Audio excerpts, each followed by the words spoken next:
Yeah. How do we start a conversation about consumption and overconsumption without it devolving into something about population control, which is a slippery slope, and then it goes into eugenics, and Emmanuel Macron goes into Africa saying that you people have too many kids. So how do we grapple with that? Do you want to respond to that? That's a great question. I mean, that's what I think about as well. I mean, without impinging on someone's free will. But I think awareness and really going out there and talking to people and explaining to them. I mean, educate, okay, this sounds really horrible. The more time you spend on Twitter, the less articulate one becomes, as I'm realizing. But it's a great question, but I think the only thing that will help is talking to people and making them aware. And really like having serious discussions about it, not just like pretty little, sustainability events and things like that. Serious conversation, public debate. I think one starting point is, if we're talking about this room and city, is to realize that how is the city sustained? If you're living in the city, what is the material flow of the city? What's the energy flow of the city? Where does it come from? What are the ecosystems it taps to make it sustain? And what's the logic for that tapping? What makes you the right, what gives a city dweller a right to have a larger share of the ecosystem than somebody who lives in the ecosystem itself? It's a political question.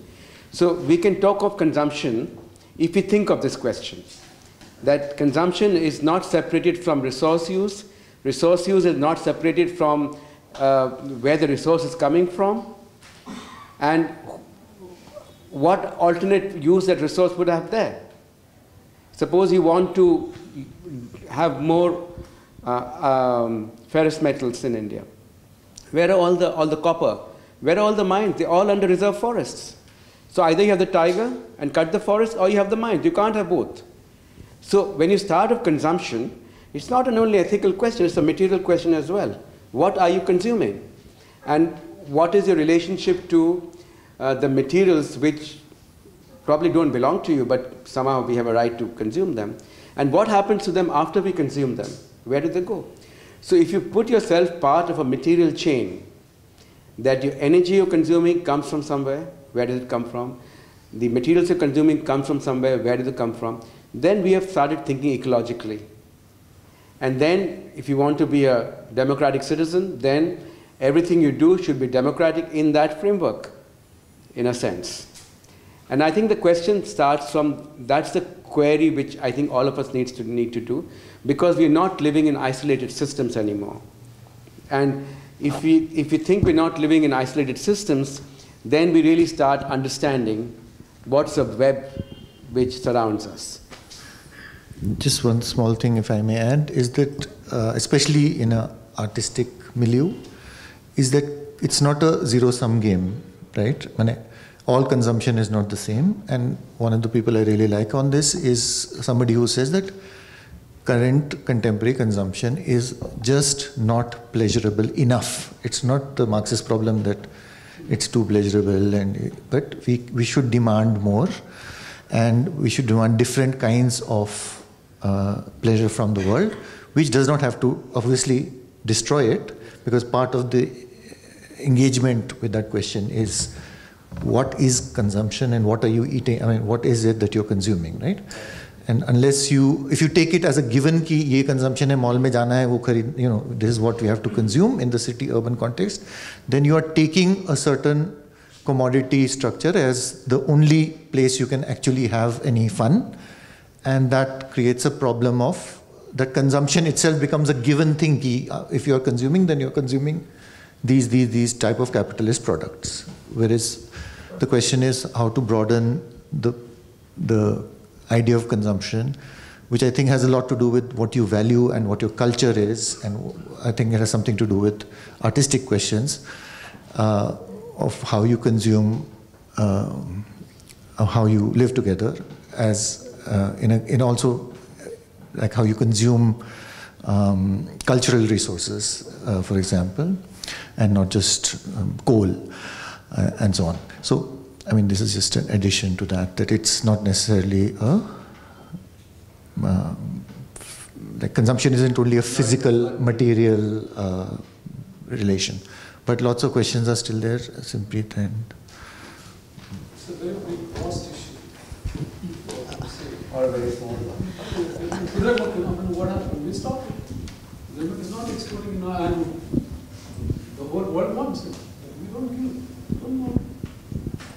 The same way when now Mercury. What happened to Mercury? Could you talk on another subject? Is it asbestos? We stopped. We haven't stopped. No, We're the largest user of asbestos in the the world. point is, Mr.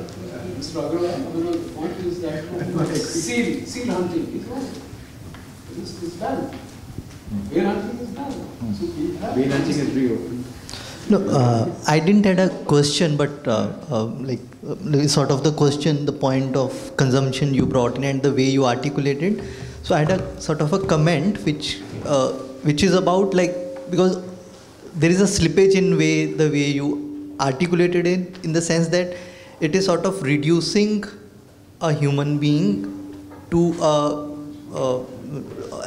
just a consumer being, which I think is not, because I think then the solution that is provided, that okay, you start consuming less, is sort of raises the it raises the question in the solution becomes the problem itself, because then I'm being reduced to a consumer, in the sense that, because at one level, yes, consumption is not bad, all consumption is not bad, or one has to consume, and it will differ across the world, across classes, and those things will be there, but the solution will be that okay, you have, the problem is at the level of consumption, which I don't think is going to solve, because I think as you said that we don't have, we can look for answers, but I think somewhere we have not understood the question, and we are looking for answers without having an understanding about what the question is, because if we say that the technology is the problem, or if chemicals are the problem, then a very simple understanding of what I have of my body is that it's a configuration of some chemicals. So which I can't be a problem.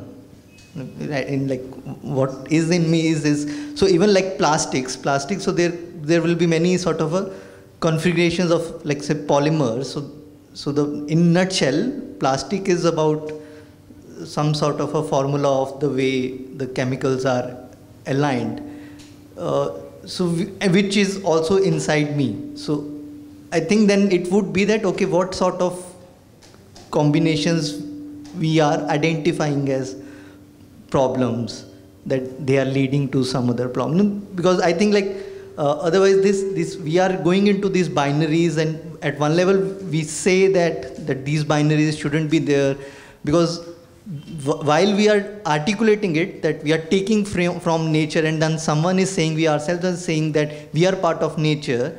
So I think then we are just jumping from one point to the another, and with no ground, and then and that's I'm not completely clear what you're saying. I get a hint, but for example, you praise that we are made of chemicals. It's true, but we also, the whole world is made of some elements and something.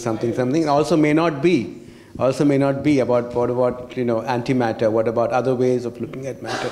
These are all conceptual ideas in which theoretical physics has defined a certain framework, and that has something to do with the way we cut in the world. But there could be completely different ways of looking at how energy and matter interact, or what is matter. So we can go to the debate about that, but in the simple idea that you have chemicals, and that why it's chemical, but there's certain chemicals which don't agree with your body, right? So you don't want to put mercury in your body, or you don't want to put lead in your body, because it destroys the other things which you claim to be, defines the you. Because the body also gives you consciousness and gives you mature problem. So it's a complex question of how you're defining yourself. You're doing it in a physical way, you can do it in a metaphysical way as well. So, But there is a question if you don't survive, right? I guess that question will be important to you if you don't survive. Or if I don't survive, the question is important to me. Will I survive or don't survive? Survival is a big instinct. So then you start thinking of it in that particular way. And the consumption question is also, I think, is lodged in a certain framework of what consumption is and what is the problematics of consumption when we think of consumption. Not that consumption, all acts of consumption are material acts of material consumption. But just in terms of material consumption is the way why we need fossil fuels. Okay, let's take a last couple of questions, or responses. Sorry, I mean, the Earth is like a living system, and we have boundaries, and there's like just a certain amount of what we can sustain, and we can rejig that system and use a bit of technology for it to sustain a little more than it originally would have on its own. But there are boundaries, and humans are made of carbon, so when you burn us, we release GHGs back in the atmosphere. So some of us, part of us is a problem. I mean, and it's okay, but we can identify that, and then we can work differently. But back to your thing when you said, why are we not treating it like a crisis? Having spoken to a few people, not everybody on the planet, but a few people, quite often I find depression and religion play a huge role. Because if I speak to evangelists, for instance, it goes to two extremes. You can speak to Hindus, they'll be reborn. Well, yeah, or they think Kalyug hai or dharti bahut hi papi ho gayi hai and it's super evil now, so it needs to end. And if I speak to some Christian friends, they're like, well, the flood will come. Where is the Kurukshetra? What are we fighting? Let's define that. Yeah, so everyone's like, just give up. It needs to end and it's okay. Just go along with it and let it just go the way it's going and let it end. And then if I speak to an evangelist, you meet the most enlightened people on the planet who think doesn't really matter. I mean, I go hunting to see what people think, okay. But yeah. It's a light conversation, don't take it seriously. Sorry, yeah. But I just think sometimes it's religion. Very often. I will not comment on that. Either they don't understand it at all. And another thing, it's a really complicated system. That's why we talk of being part of nature, is that it's not just one thing, it's a compounded system that's working all together that is obviously creating it. So that's why it sounds like we're jumping all over the place, and that's why it's a lot harder for people to grasp the concept of how can we be causing climate change. But I mean, I literally had someone call me an idiot because I think the climate, because I'm talking about climate change. They're like, oh, how dare you suggest that humans can affect the climate in that way? Because there's so many different things. It's like Trump saying that it's... Trump, I think. No, it's like Trump saying it's cold, therefore how could the earth be warming, you know? Okay, let's have a last roundup, and maybe you want to say something, Bjorn? Yeah, okay. Last point, or... do you have a...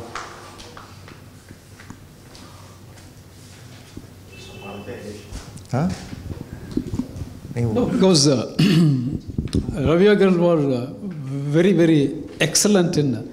Please tell us a little more about Rhine River revival, because Germany said that when all the hullabaloo was going on for Ganga cleaning, thousands.